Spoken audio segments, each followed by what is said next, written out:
Pulse chain, chain. Pulse chain, chain. Pulse chain, chain. It's coming soon. For 2 long years, been waiting for launch day. Just 2 more weeks. I just kept hearing them say, are you serious? Oh no, there ain't no past predictions. Oh, coming from this guy. But based on past layer 1 launches, I think we're going sky high.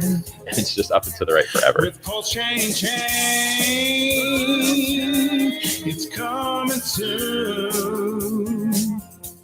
Ain't no other chain got such community. Second for freedom of speech and individual sovereignty. Oh yeah. They told me to leave you alone. My father said stocks and bonds. My buddy said it's a scam. Rich and hard is the king of spam. Poor pleb, you're gonna miss. Pulse chain, chain. Pulse chain, chain. Pulse chain, chain. It's coming soon.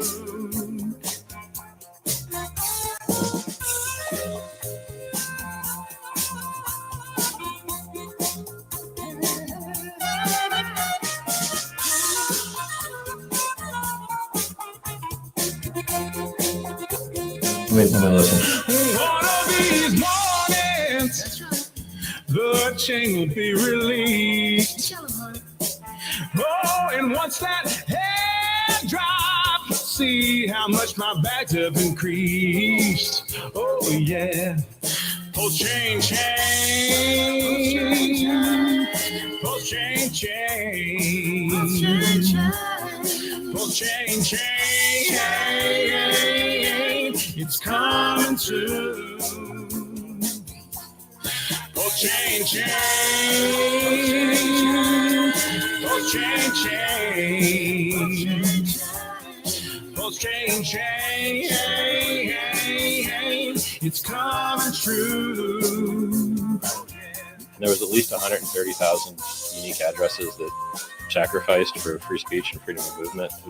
It's the community. Everything comes back to the community, always.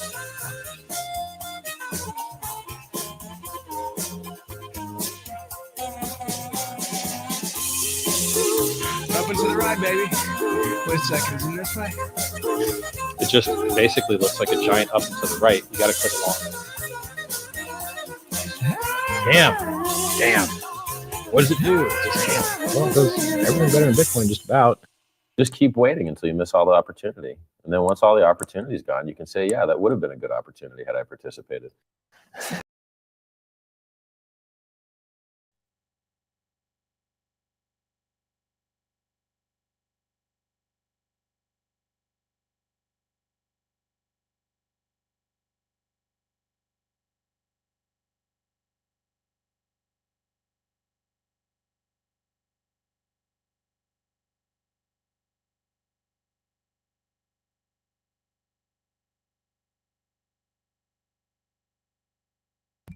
Well, you know what? Welcome back to the Pulse, folks. You got to unmute your mic before you start talking. Welcome back to the Pulse. It's high noon Central Texas time. My name is Matt. This is Crypto Heartbeat, and that was Danny the Singer. Danny the Singer. What's going on, man? This is an exclusive here on the Pulse.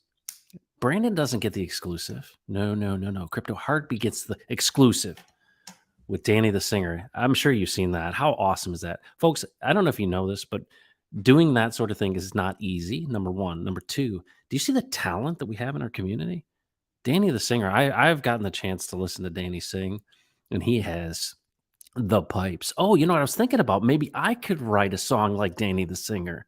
What do you think, guys? Do you think Crypto Heartbeat can wade into this world? I would sing something like, "Oh, Danny boy, the pulse is calling." Probably not as good because I don't have the skills or the chops, as they say in the industry. Folks, welcome back to the Pulse. Sam Kempis here. Woohoo! Let's go, Danny, the Texas singer. That's right.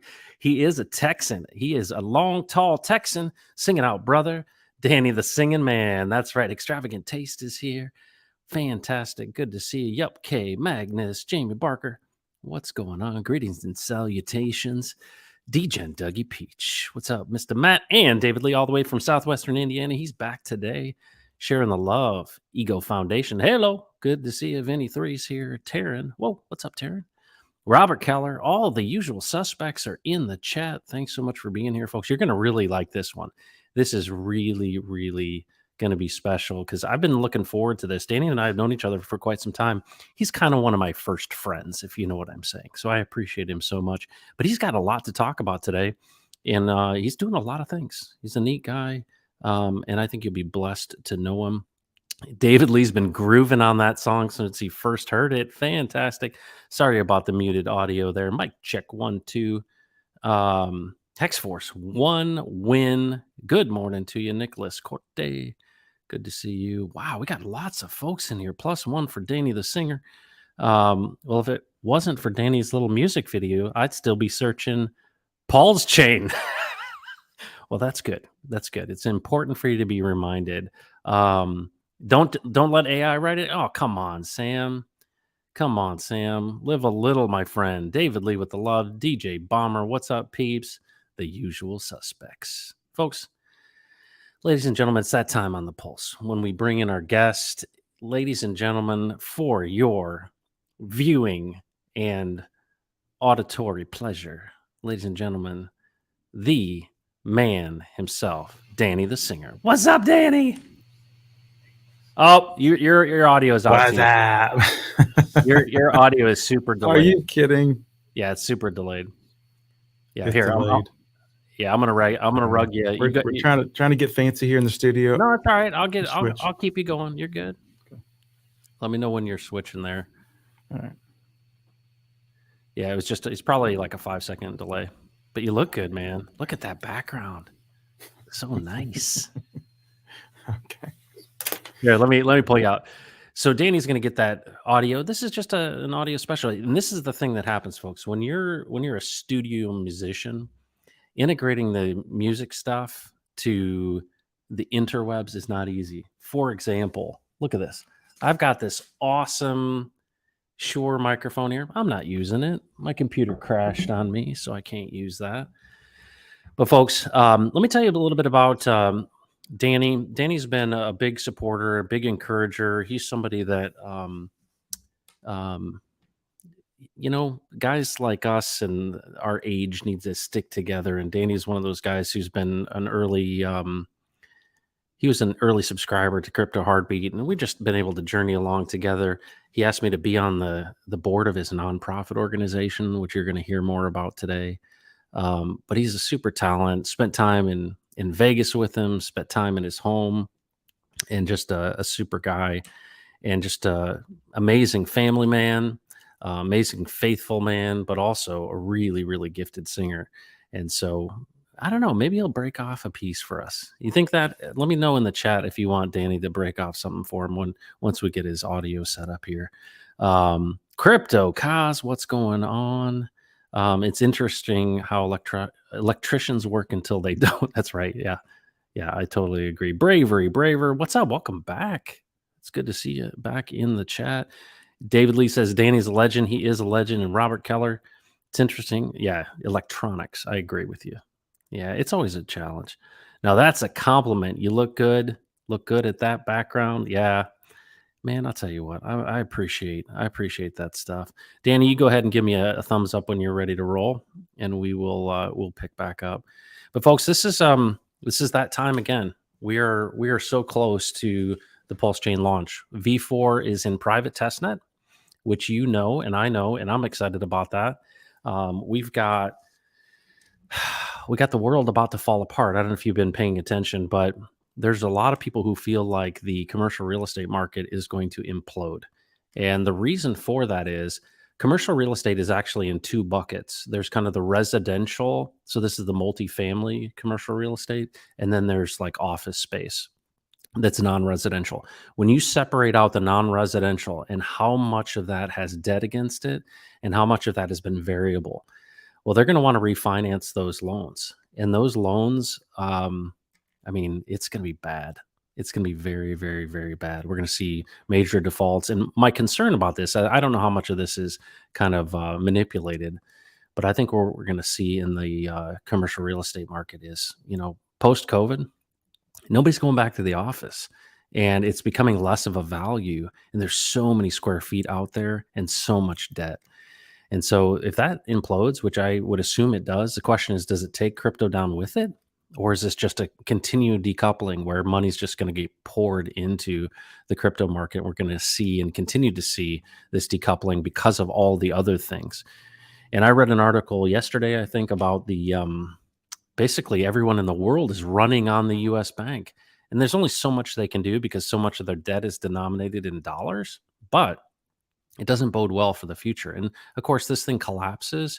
If we have a collapse like 2008, wouldn't it be just ironic? I certainly don't want to see it. I hope we've seen the bottom already, which would have been around that first week of January. But what if, could you imagine Richard Hart is right and we see Bitcoin hit 10,000? Can you imagine that? Wow. How crazy would that be? I'll tell you what, that'd be unbelievable. All right, we're still waiting on Danny here, but that's okay. We will hang until then. Sandy B, the dude, is here. Good gang. What's going on? Everybody's happy to see him. Adam, what's going on? Staroska. Hello, Matt. Good to see you. I think we've got some more people. If you're over in Europe, will you let us know? Actually, why don't you in the chat let us know what general vicinity that you're watching from? That would be super helpful to us, because I'd love to kind of understand where people are in the world. I've been going live later in the day because I, have been busy during the day. And this is kind of the first time in a while that I've done something around noon, which I think is 6 p.m. It's kind of dinner time in the UK. And then, of course, late night over in Asia. But we'll see who's coming up on the day. We got Tucson. Oh, Birmingham, DJ Bomber, what's going on? Robert Keller says when this crash happens, it's going to be more devastating than any other we've seen. And it's possible just with all the other things going on. It could be unbelievable. I hope it's not, some geopolitical issue, I was watching, I don't know if you watch Redacted. It's a great channel on YouTube. Redacted every day at 4:00 Central, I believe, or Eastern. They go live Monday through Thursday. And they have amazing guests on, because the guy that runs that is a former guy with Fox News, but they live in Portugal now, and they're independent news source. And what they're saying is basically this big leak that happened. I'm sure you've seen this over the last week, a huge leak that they're saying bigger than the Snowden leak, is revealing the truth about how the U.S. actually sees its allies and sees the war. And it's not good, folks. Like, this is embarrassing to the Pentagon. And what it really says is all of the things that we assumed, right? That this is not a winnable war, and they're going to have to come to the table and solve this. The question is, are they going to solve this in a way without, massive bombs going off? That would stink. That'd be terrible. So let's hope that doesn't happen. DJ, good to see you. Thanks for being here. We got Tucson, Arizona in the house. And of course, Sam Kemp is in the great state of Texas, deep in the heart of Texas, as we like to say. Thanks for being here. I don't know if you caught last night, but Forrest Baldwin, he's got a new channel called Texan Tailgate every Sunday night at 9 p.m. Eastern time. And some great folks. Hexy Quinn was there. David Lee was there. Robert was there. Trying to think who. Oh, Nate.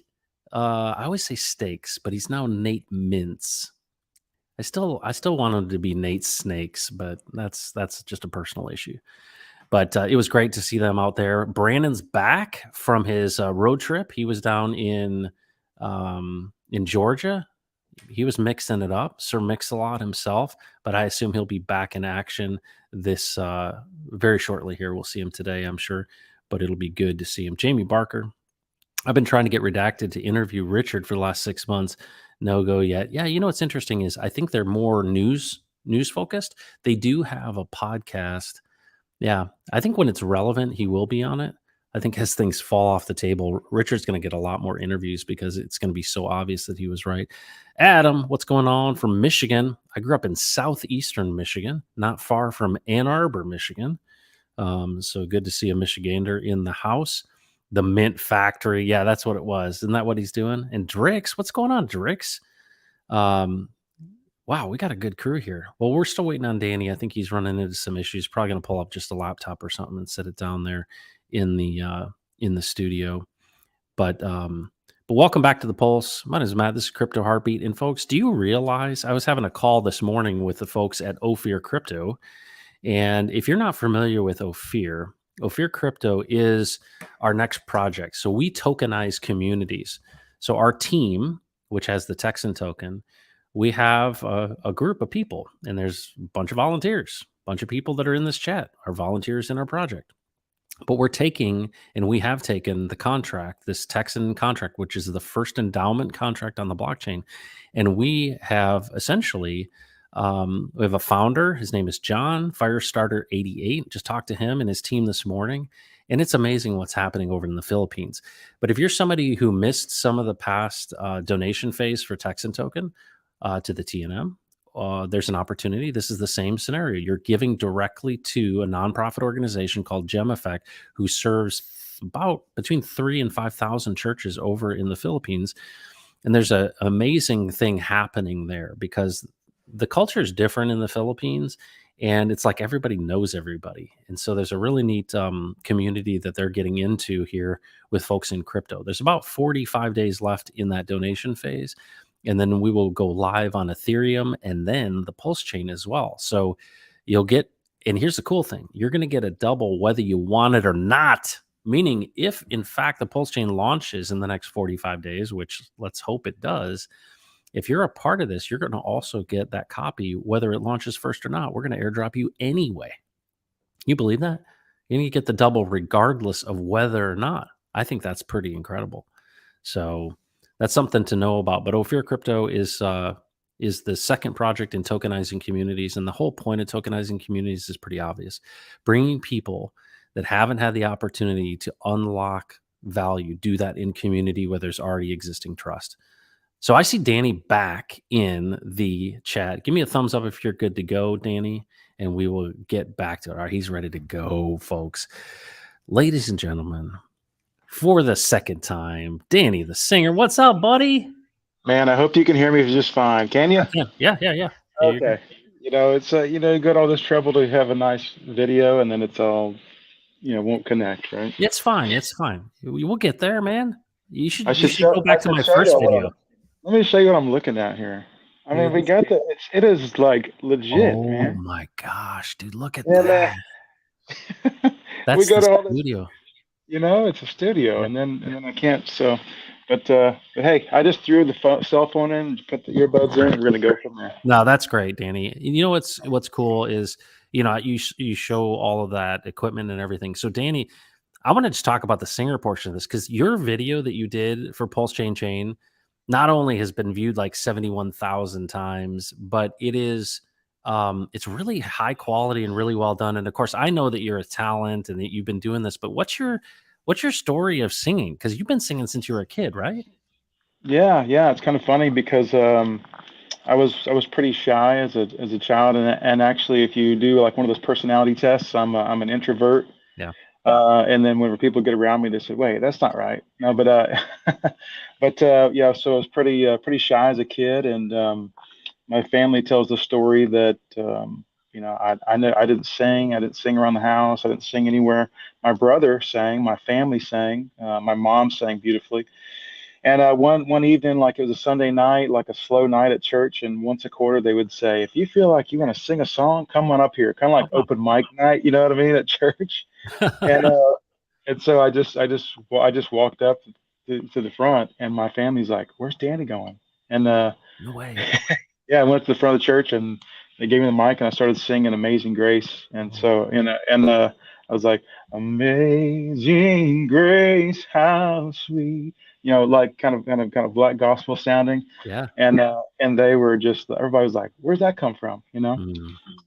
And then that just kind of kicked it off. I had the music minister asked me, that was during the summer, and the music minister said, "Hey, would you come and sing for VBS for all the kids? There's like 450 kids there." I'm like, uh, "Okay, what do you mean sing?" He's like, "Just sing Amazing Grace again." I said, "Okay." Oh, So that's how it started. how old were you when that all Oh, began? I was in eighth grade. Oh my gosh, how cool. And that's a time when you're nervous about being accepted and, being in Hmm. middle school. That is such a cool story. So what's then, after 8th grade, what kind of things did you do with singing? I mean, obviously you've done this within the church, but where has it taken you? So, at that time, I had different goals and ambitions. I mean, like any junior high and high schooler, you want to fit in, you want to be cool and all that, and you want to find like a sense of worth. And I wasn't looking for that in God. I was looking for that in people, right? Yeah. What I did is I thought, you know what, my goals were I wanted to become a professional singer. I wanted to make it big, and then everybody looks back and says, like, I'm like, how do you like me now? Like that. There's a Toby Keith has a song, "How Do You Yeah. Like Me Now?" And I feel like that's kind of like what my mind I was thinking. I'm going to be big, and they're going to wish that they were nice to me. They're going to wish that. And that was my ambitions, and that's where my heart was until I was actually between my junior and senior year, where I had a heart transformation, Oh, so to wow. speak. And from that point, my goals changed with my singing, and really I just wanted to glorify God in my singing. That's where that kind of went, and then from that point I pretty much sang at church frequently, doing solos and productions and things like that. And then started a family. And you hear all these musicians. Out of every musician that's making a living and doing it, making a good living doing it, there is 100,000 that are starving musicians. Yeah. And so really for me, as long as I felt like I was honoring God with my singing, that I was good on that side, and I would take care of my family. And so that's where my focus has been for the past 28 years. Wow. So That's so awesome. Well, let's jump into, so you and I have met really through crypto. And you started, I think, watching the channel early on. You were one of the early guys, and you reached out, and you've been such a friend to me and an encouragement to me. And of course, you got all kinds of things going. It's about time we did this interview, don't you think? yeah, yeah, Yeah, it is. I think it is too. So look, give me a little bit of background too on your crypto story, because I know you were in long before me, and it's kind of a wild story in some respects. You've gone through it all, it seems like. Yes. What's so interesting, whenever you go back and listen to folks that are actually willing to talk about it, because there's a lot of people not willing to talk about it, right? Yep. But when you go back and listen to the people's stories that were, say, early in Hex or things like that, it's amazing how similar their stories are. Yeah. Because, like, if you listen to like Kinetics, a number of folks that they're, here's my story. I mean, I was in a position where I had a business and had some money that I could invest. Heard about crypto and started trying to do some research. It was just a whole new world, right? As you talk Yeah. about crypto, well, I mean, it's like a whole new world anyway. So in that process, I was learning, trying to understand it, and my first interaction with crypto was actually something called BitConnect. BitConnect, no way. BitConnect, yeah. Oh man, so like Trayvon James, like you had these guys that were on YouTube and they were just producing all this content saying, "Hey, this is what it is," and it was a lending program, and it made a whole lot of sense. I mean, if it didn't make sense, you wouldn't have had hundreds of thousands of people get involved in it all over the world. Actually, they're giving away Lamborghinis and stuff at their conferences and stuff. It's like Yeah. it seemed like it made so much sense, and it's like if all these people are involved with it, how can it be wrong? Huh? Well, it Well, was wrong. It was a Ponzi scheme, and so they weren't.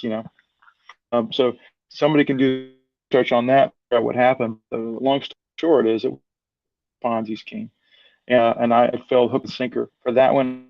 another one. I don't even remember the name, and I don't remember the name. It's painful memories, right? But in the process, it's like, uh, almost having a heart attack, first of all, because, we I work hard. I've worked hard my whole life, and then to lose so much money, enough money to buy a house almost, that's basically where I was and trying to deal with that with my wife and explain here's what happened and I still think there's a future here. Like this isn't the end Yeah. for us. In crypto is still, I believe in the technology. I just need to be more careful with what I'm getting involved with. Well, so then what did I do? I spent a lot of time researching, technical analysis, studying. There's a guy named the Market Sniper and the Crypto Sniper on YouTube. He's very technical. So I joined his community, went out and went to Las Vegas to a conference where you're learning technical trading and all this. And so that's where I thought my future in crypto was going to be, was in getting in, doing trading and that kind of thing, try to make back my losses. Yeah. And what and then I'll put it this way, I didn't succeed there either. How did I not succeed there? Well, you have to be on this thing pretty much day and night. Crypto's day and night, where a stock market, you have a window of time. Even if we're looking at things like the Forex, Forex even has some time it's off, these windows of time. But crypto is 24/7, man. Yep. And if you keep your money overnight somewhere, it could be gone the next day. Well, man, just huge losses. And I didn't understand why, because I was technically trading it properly. Like I was doing a lot of technical trading and properly, and then it would get stopped out. Like I would get stopped out of the trade. Well, I didn't realize that the exchanges are working against you. Yeah. And I didn't know that until a little bit later, but that's what was happening to me. So then I removed my stops so that I don't get stopped out of the trade, because I'm like showing my wife, I'm like, hey, look, it's like I I thought it was going to go up, and it did go up, but before it went up, it shot down and it stopped me out, and then it went up. So I was like, well, I just need to remove my stop, and then it won't happen next time. And then you just lose. You lose it all. Oh my gosh. You know what's so amazing is enter Richard Hart, right? Exactly. So here's the thing, you look at the mistakes, you look at the mistakes I made, you look at the things I did technically right that were still wrong. Enter Richard Hart. So you have this guy, weird guy. I'm looking at this top hat, like a pink back. I mean, I was like, what is all this? Like pink curtains and stuff, Yeah. Like you in the purple. Yeah. Well, this is from Pulse Chain. Okay. All right. Fair enough. I'm gonna switch the color. I'll switch it. No, I'm good. But enter this guy, and put a little filter on the language and listen to what he's saying, and you're like, he's saying things like, don't get involved in Ponzi schemes. And he doesn't call them by name, because he's going to draw people to them. And he even has the thought to say, I'm not going to tell you the name. This is how they operate. Don't get involved with them. He's going to say things like, don't be hooked on drugs. Don't be hooked on gaming. And I'm like, yeah. I mean, I've tried to. There's been times in my life where I've wasted so much time on a video game, because you have that sense of accomplishment or whatever, and then you realize I could have been providing for my family instead of staying up all night just playing stupid video games. But thankfully, I wasn't doing that. But here's a guy talking truth. Don't get on video games. Don't get hooked on gambling. And then where he kind of hits me hard. Stop trading. Yep. He's like, whenever you're trading, he said, you're at your computer trying to take the guy from the other guy sitting on his computer, trying to take your money. That's basically what you're doing. And it's like, he said, the only people that win are the exchanges. And here's why. He explains that stuff. And then you're just kind of like an aha moment. At first, I was just kind of like, man, really? No trade. Like, I mean, what's the stock market? The stock market's trading. All these, I'm trying to justify, right, my actions. But and obviously it's not exactly that, but that's pretty much the gist of it. If you're trying to be a full-time trader, you're trying to make your money for the day. You're pretty much trying to take from somebody that's going to be losing. It's not typically a win-win. It's typically a win-lose. Yeah.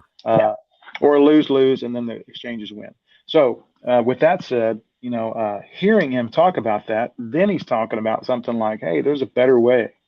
You know, uh, whenever I first started watching him, he wasn't doing the shock stuff with all the I called the top and all these different things, like the things that may not,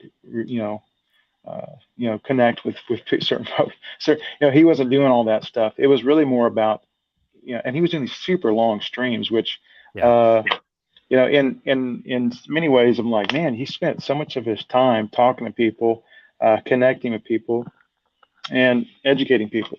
And you had to kind of go through a lot of it to hear the education pieces.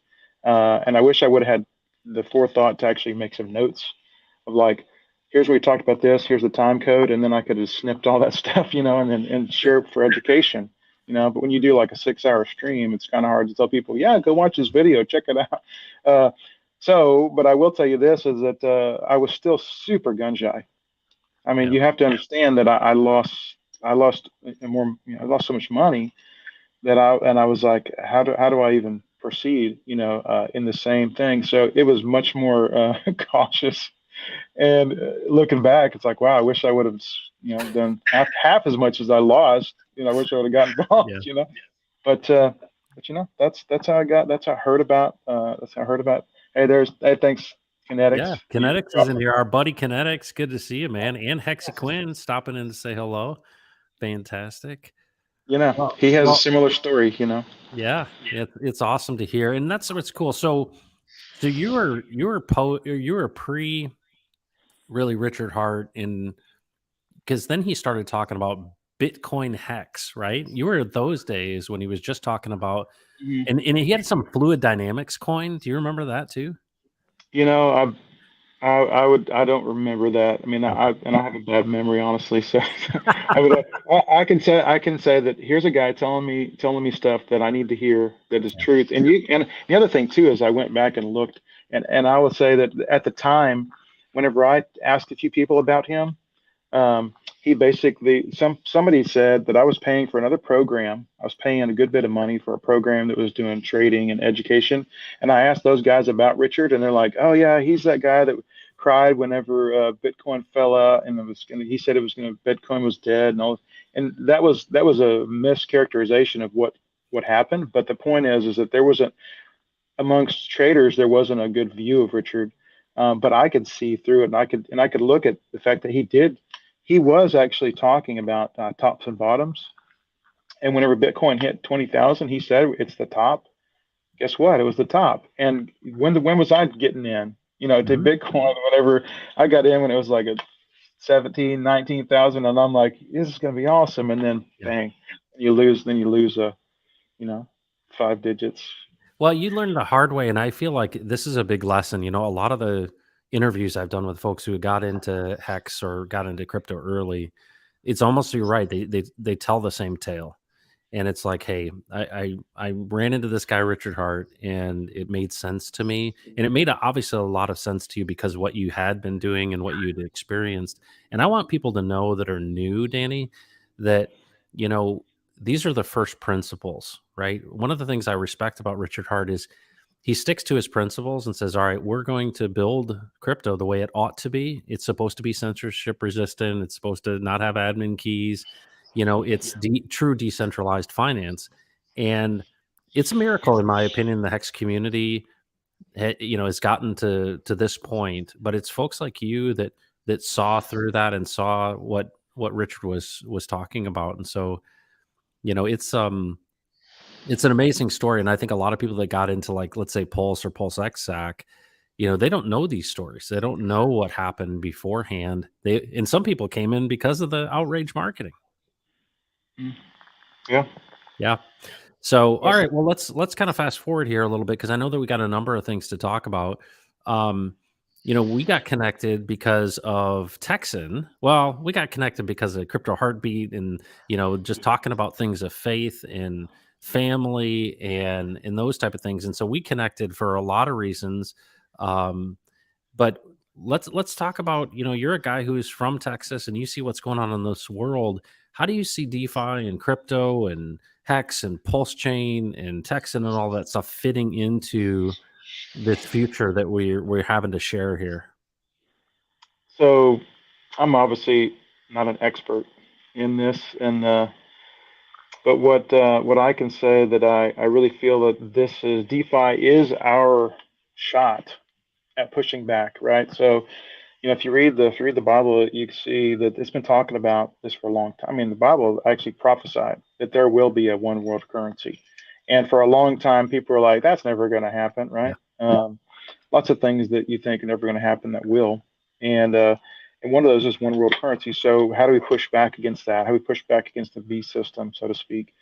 And I really feel that our shot at doing that is DeFi, because if we can get DeFi up and running, then there is an option, at least for a while. Yeah. Like, you know, Yeah. like I mean, you think of being in a position where you can't buy or sell something using traditional fiat, but there's still a system that's up and running parallel to that system. It's just DeFi. Well, that's our chance to be able to continue to have commerce at least for some period of time. So I would say that's our best shot. Yeah. Well, one of the things that's cool, you're a man who reads the Bible, and so am I. And there's always seems to be a remnant, and there always seems to be provision in the midst of challenges. And I think that let's talk about that for a little bit. You're a man of faith. How do you see all this stuff fitting together? Because to me, what's amazing is I've had so many great conversations with folks about spiritual related things. This community is more than just the money and the number go up. What have you found in this community, and how does your faith fit into all that? Um, I guess it's interesting because when Jesus talked about money a lot, Yeah. and I think money is a really good reflection of, like, see, your pocketbook is a good reflection of your heart. And what I mean by that is, if you were back when people wrote checks, when you wrote checks for everything, if you take your checkbook out and you were to look through there, you see where you spend your money, and you say, okay, I spend my money at the liquor store, at the at the my house, my groceries, my gambling habit, porn, where you actually track someone's where they spend their money. Guess what? You're going to see where their heart is, Yeah. and so when you consider your people say, hey, when I have money, I'm going to do this. When I have money, I'm going to do that. That's not how it works. When you have money right now, you have resources right now. What are you doing with them? And so you're wherever you are financially, you should be able to be serving in some capacity, giving, donating to a charity. If you're a believer, then you're participating in your church and missions and those kind of things. So that is a reflection. So where does it put me in this in the crypto area? Is that I'm looking at this from a standpoint of there's a parable about these servants that were given these talents, or they're given basically resources, they're given some money because the master is going to go away for a while. When he comes back, he said, it's like, I want to see what you've done with these resources that I gave you, right? And that really hit me hard on this, because I looked at the fact that I was given an opportunity, and it's worked out well. And looking at that and saying, how can I? Well, let me back up. My heart was in the right place whenever I was trying to invest in crypto to begin with, because talking about it and praying about it with my wife, it's like, hey, crypto, I don't want to just have this money sitting in the bank getting 0.01%. I want to be able to put it to use. I want to be a good steward of these resources. And that's what drew me to crypto to begin with. It wasn't win Lambo. All right. I would like to have a Lamborghini sometime. No, I was kidding. Yeah. Hey, I like the idea. I like cars, that kind of thing. I don't really want to own it. I'd rather borrow it, or lease it, or rent it. But the point is, is that my heart was in the right place, but then I'd gotten involved in the wrong things. Well, whenever things actually started popping, now you're looking at that and you're saying, wow, this really is coming to fruition. I am going to be able to make a difference and be a good steward of these resources. And so we try to be faithful all along the way, and then faithful to this point, so that we're using these resources to for even greater impact. Yep. And that's an awesome segue. So Danny invited me to be on the board of his new foundation nonprofit. And one of the things that is cool is, Danny, you and I have talked a lot. I've been in the fundraising world for a long time, and I'm just amazingly impressed with what crypto can do. We've seen that with the Texas nationalist movement. We're seeing that in the Philippines with Gem Effect. I think the DeFi is going to have a tremendous impact on not just causes, but also on the impact that those causes have. And one of the things that I've been really impressed with you and your team is the fact that you want to help people essentially vet the right stuff. Meaning there's a lot of people, and it's not just in crypto that people are scamming people, right? I mean, they're scamming people all over the place. And would you talk about your nonprofit organization and why you started it and what it's for? Sure, sure. So, whenever you consider the fact that uh, people in general, they do enjoy helping others, they do enjoy giving. Um, it's difficult sometimes to know where to give, and you want to be able to see that your giving has some type of an impact. So whether someone's a believer or not, they still feel good when they give, right? So if you look at GoFundMe, that's a good reflection of that. People like to give and support things, um, and the generation that's living right now, which what do you call this? You have the millennials, and then you have Yep. Gen Gen Y, Z. Gen Z, all of them. Okay, but you consider they enjoy helping. There's like a social impact. They like enjoy that. They want to see, right? They're also pretty skeptical, and and that's healthy, I think, to have skepticism. I'm not putting it down. But so if you give money to something and it just kind of disappears into this thing, you just hope it gets used well. Um, it'd be nice if there was a way to be able to see that your giving has an impact. So that's what the right hand is about. It's about giving people an opportunity to give where their heart's passions are. So if they want to be able to help specifically in the area of human trafficking of women, to be able to help minister to these folks. There you go. If people want to be able to help in foster care, like so you have families where they're being separated, kids are being separated because you have a 17-year-old and a 4-year-old, and they're not going to be placed in the same house. Their parents die or their parents are on drugs or something. So in that case, am I seriously wearing the same shirt? Oh, I don't Yeah, know. I'm wearing the same shirt.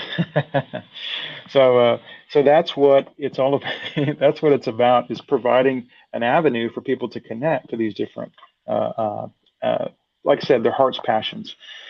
And then what we do is that people will give, they can give $5, they give $500 to that particular project, and whenever that project is funded, they will be notified, and they'll get an update on that. So they get an update in their email box saying, "Hey, thank you for your impact, thank you for your support. We'll be giving you an update as soon as we have an impact update." And so then whenever that comes out, they'll get either a pictures, video, depending on the project. There'll be different levels of kind of interaction with that, but they get to see it and see how they helped. So that's what the right hand is about in a nutshell. The term right hand comes from a scripture that talks about, don't let your left hand know what your right hand is doing. Now, secret giving is not the only type of giving. It's not the only type of giving that would be like blessed or something, right? But there's something special about secret giving, and the Bible talks about too about storing up treasures in heaven. And this is what really analogy was laid on my mind, laid on my heart was people talk about.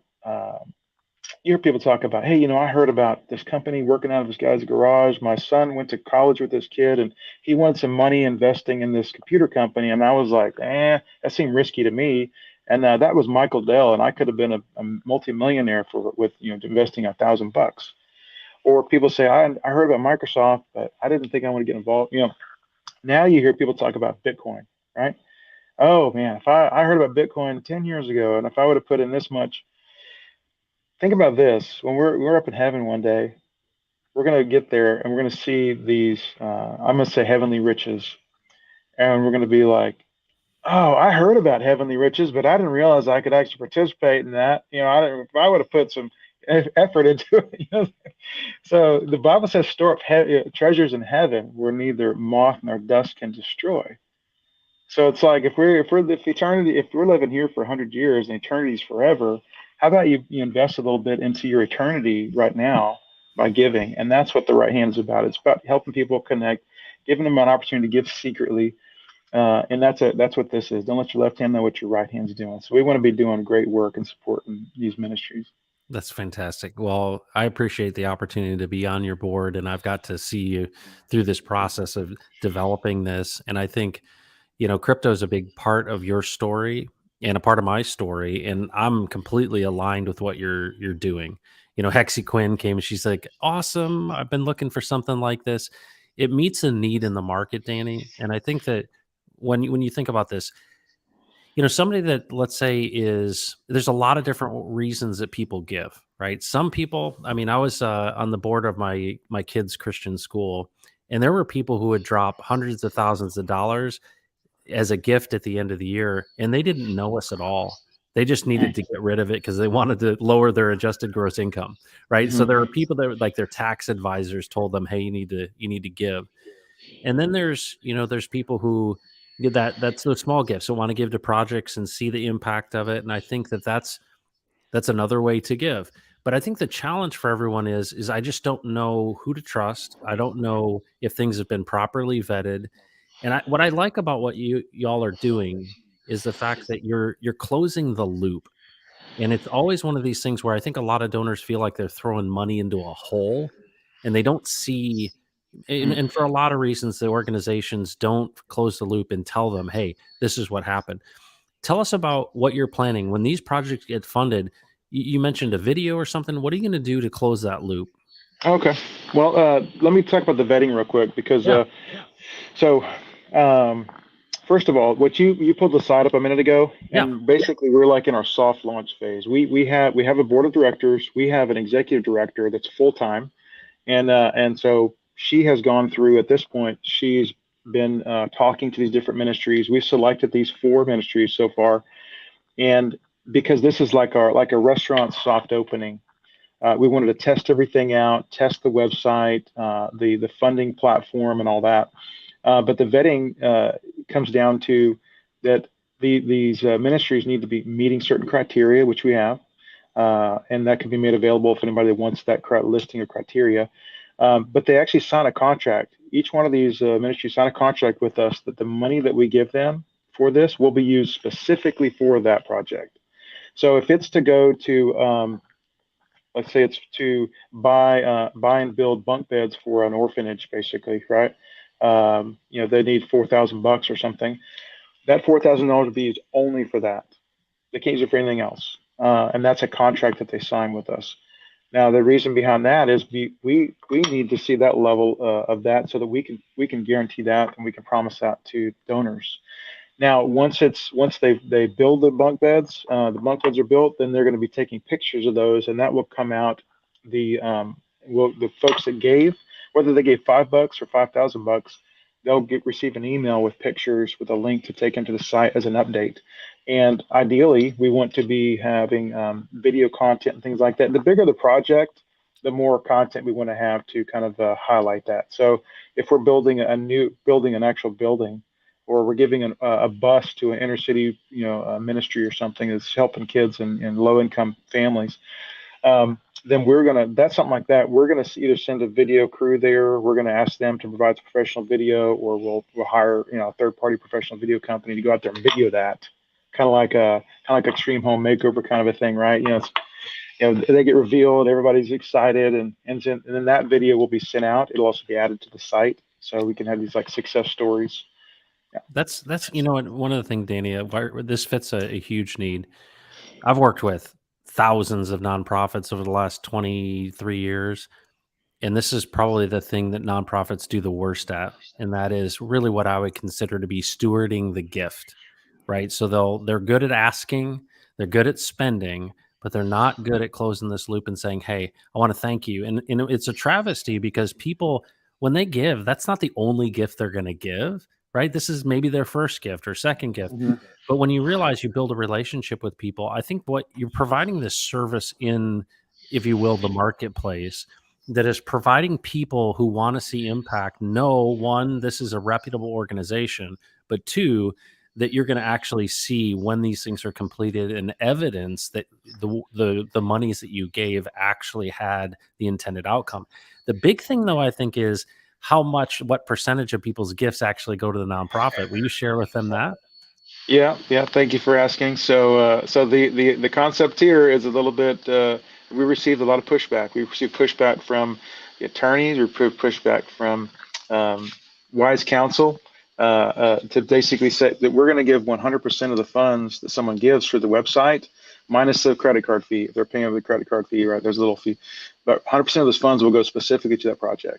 So, And the heart behind that is that we believe in it enough, and we believe that God will bless it enough to provide us with folks that will want to give to support the back end, right? There's obviously a lot of costs on back end, and in this even more so on the upfront. When you're first starting something, there's a lot of upfront costs, attorneys fees and web design and all this stuff.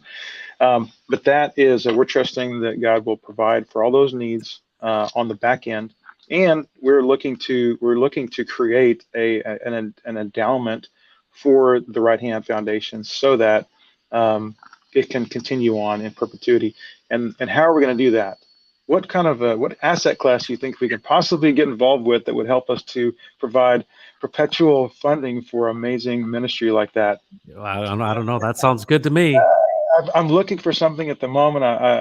So if you have any ideas, you can maybe let me know. I will. We are so we're accepting crypto as a form of payment, as a form of a donation. For they can be used for projects, and we don't have it set up for projects at the moment.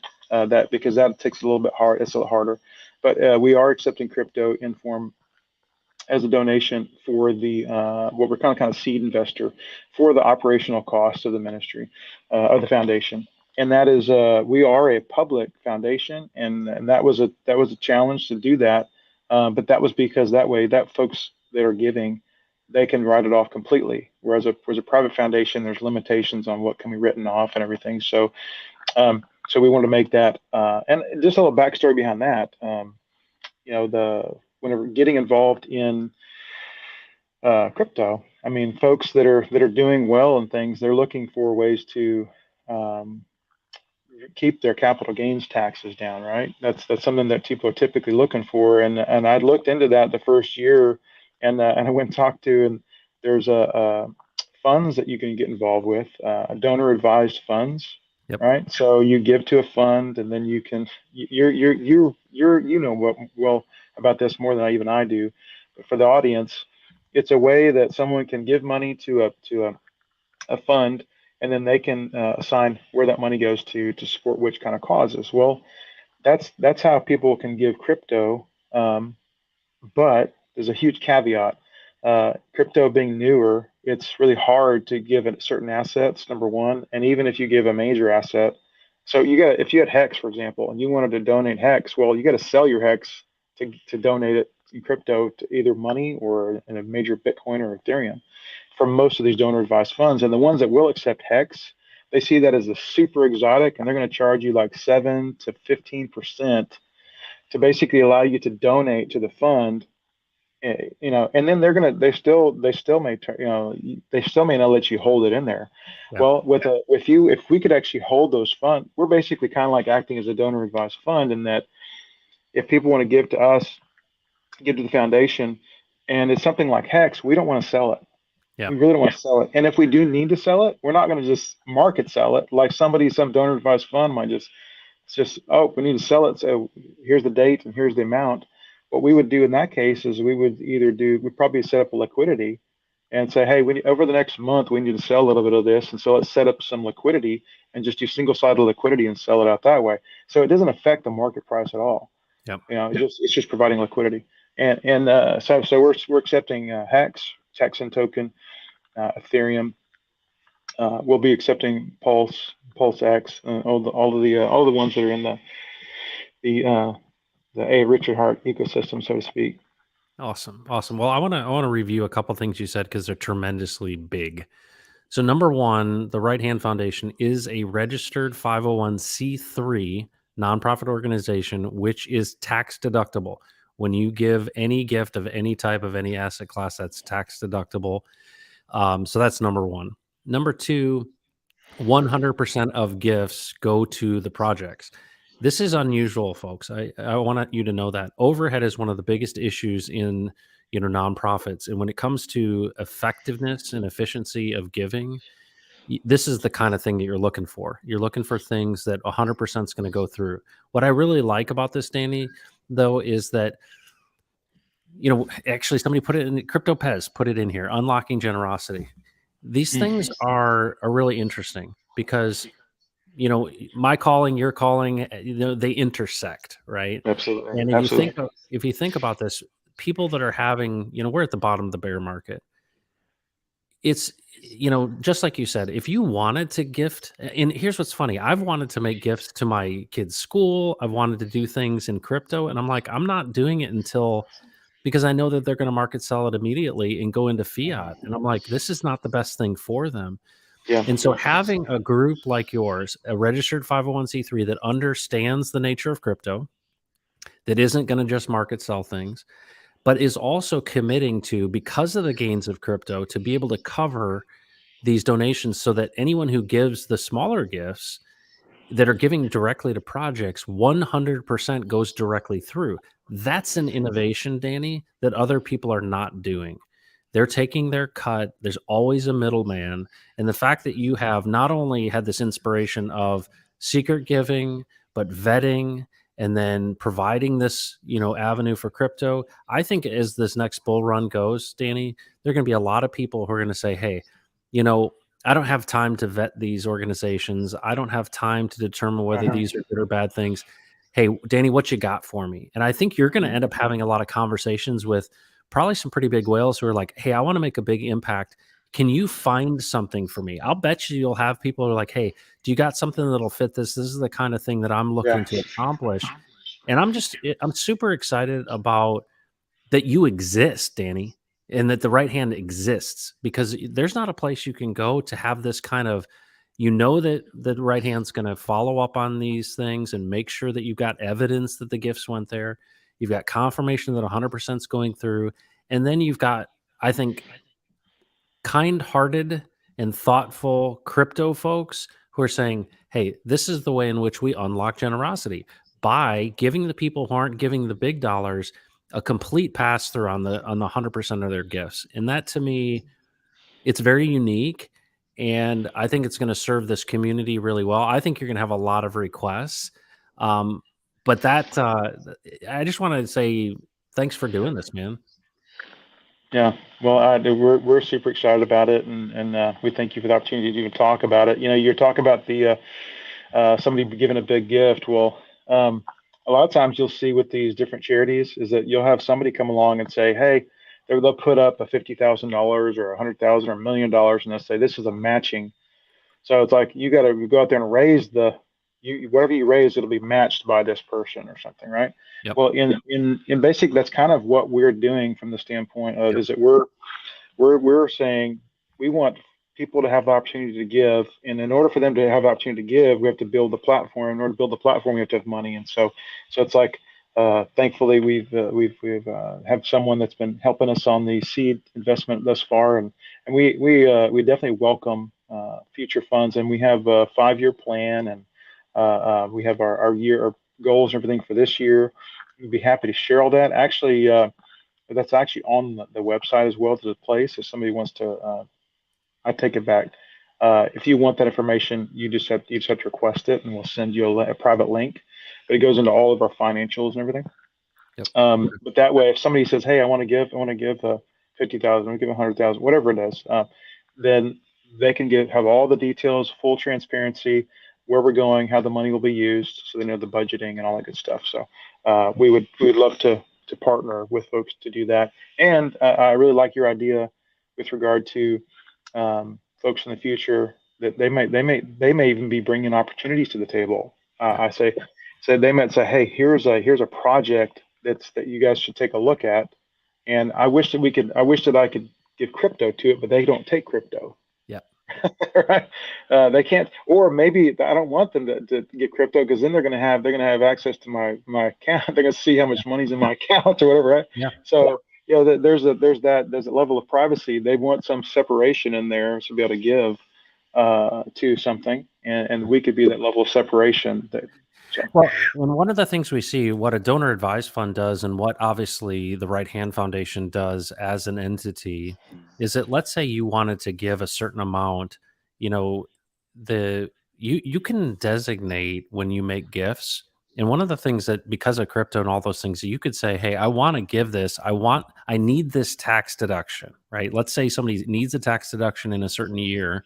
They could give all of it into the Right Hand Foundation, and you could literally sign an agreement with them that, hey, we're not going to give this to this organization all up front, right? We're gonna trickle this out on the schedule that you prefer. Now you get the tax deduction up front, and they get the resources as you have determined with the the donor agreement. And that's a really cool thing. A lot of how 501c3s are used for folks who are we're looking at it as kind of estate planning and tax planning is really these type of things can happen. And that's something that obviously you need to talk to Danny and Elaine and folks in the Right Hand about. But folks, I put a link in the description to the Right Hand Foundation. You'll see it down there. It's trhf.org. And here's the thing, that this is kind of the I don't know, the call to action. Danny, we have come together and the board and all these folks to come together to actually put on a conference as well as a meetup coming up in June. I'm really excited about it. Do you want to tell folks about it?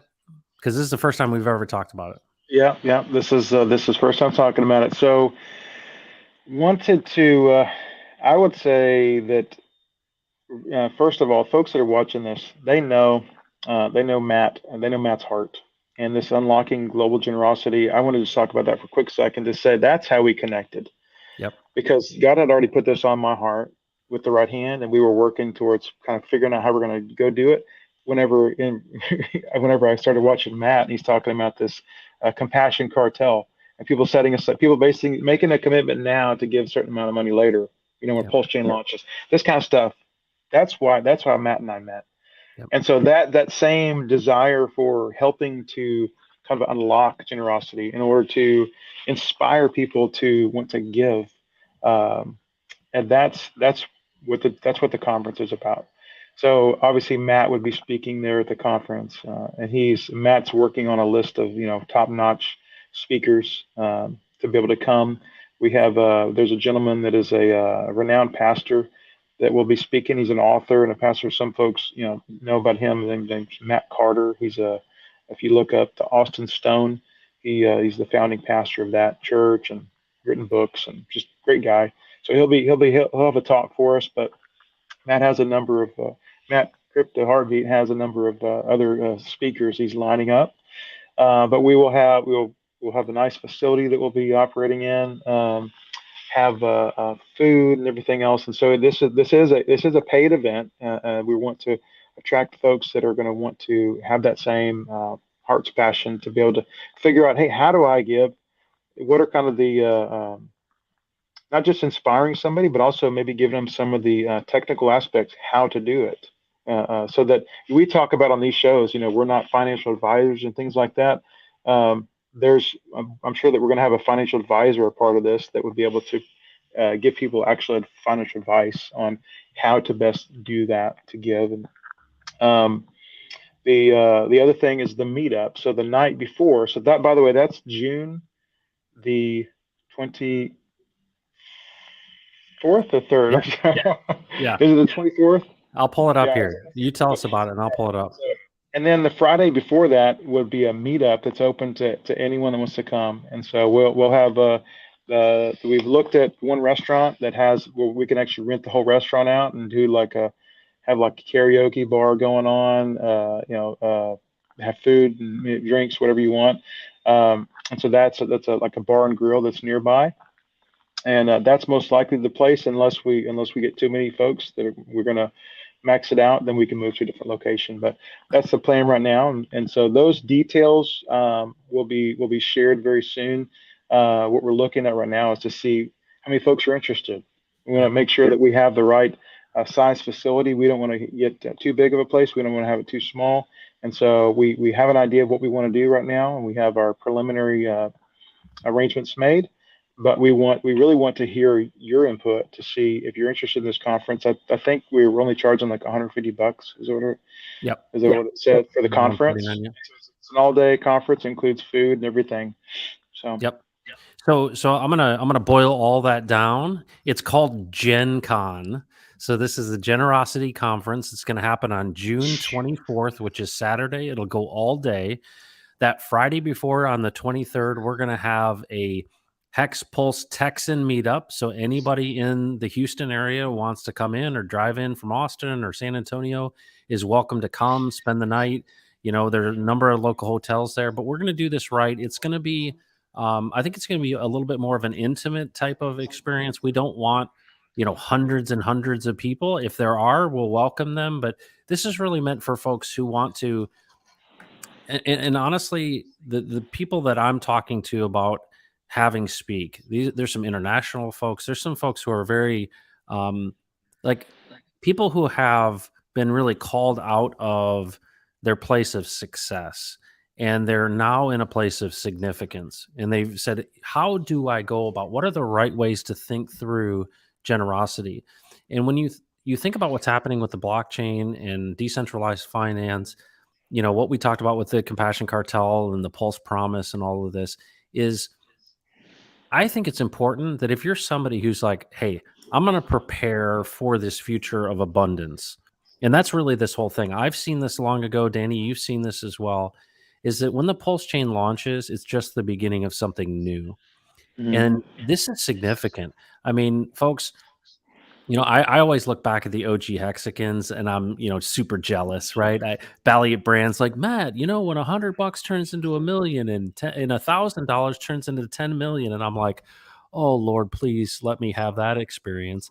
And of course, then Richard says, hey, we're going to fork Ethereum and we're going to do the Pulse chain. It's going to be a system state copy and we're going to have Pulse X and it's got to buy back and burn and all this stuff. And I get so excited about it.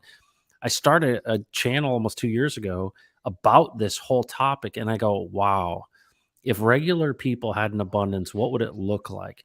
And so this conference is meant for people to think through. I've spent my whole career talking about these subjects in a traditional way.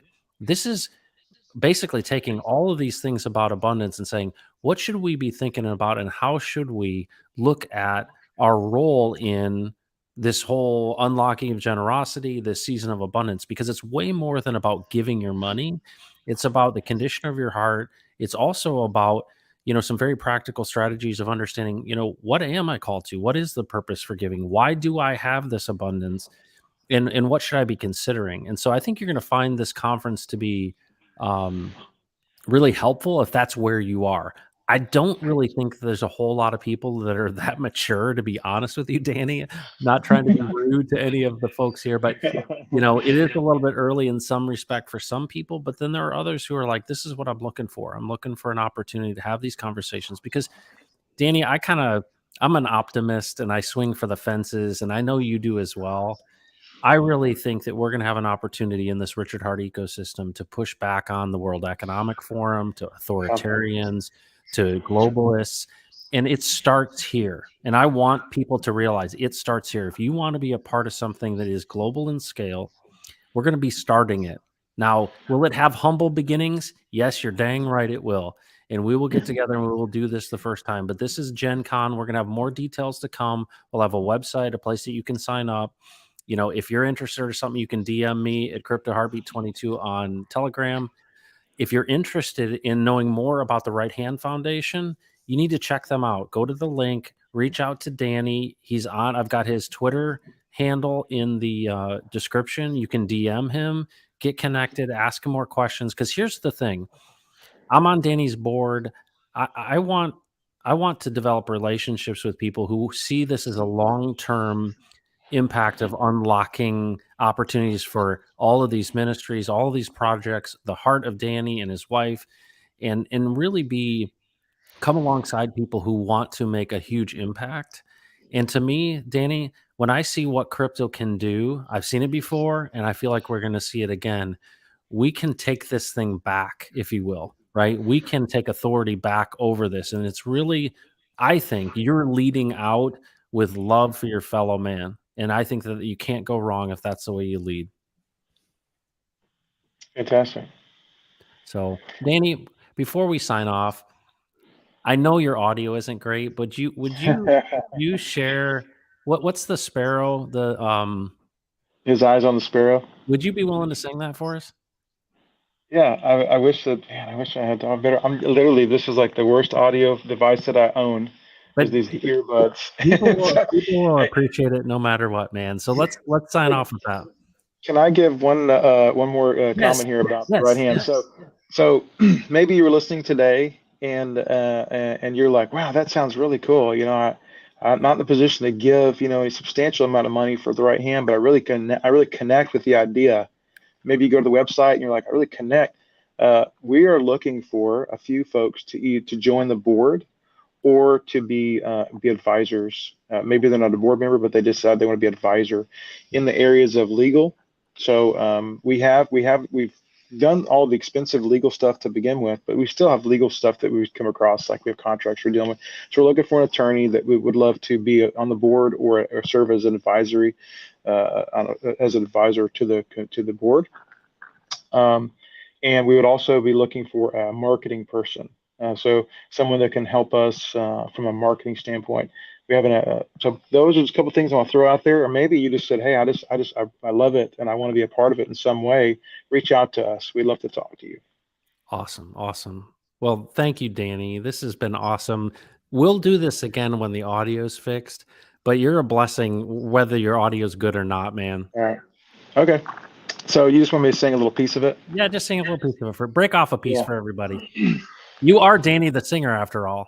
Yeah. I'm wondering if it's going to be too hot if I just sing it like this, or we'll give it a try. Yeah. You sing it softly. All right. Why should I feel discouraged? Why should the shadows come? Why should my heart be lonely and long for heaven home? When Jesus is my portion, my constant friend is He. His eyes on the sparrow, and I know He watches me. His eyes on the sparrow, and I know He watches me. Oh, Danny, I can't get enough, dude. You're the best. Folks, Danny the singer on the Pulse. Thanks so much. Connect with him, folks. If it resonates with you, connect with him. Danny, let's do it again soon, brother. This is going to be awesome. If you're interested, pay attention to Crypto Heartbeat because we're going to be talking more about Gen Con coming up the 24th of this June in Houston, Texas. And hey, even if you don't come to the conference, come for the meetup, right? It'd be fun to meet Danny and everybody. And hopefully we'll get Rags in there. Yeah, he said he would be there. He said his baby should come, and so that he should have time to get there for sure. Awesome. Fantastic. Yeah. Danny, take care of yourself, and we will catch you next time, man. All right. Take care. All right. Thank you.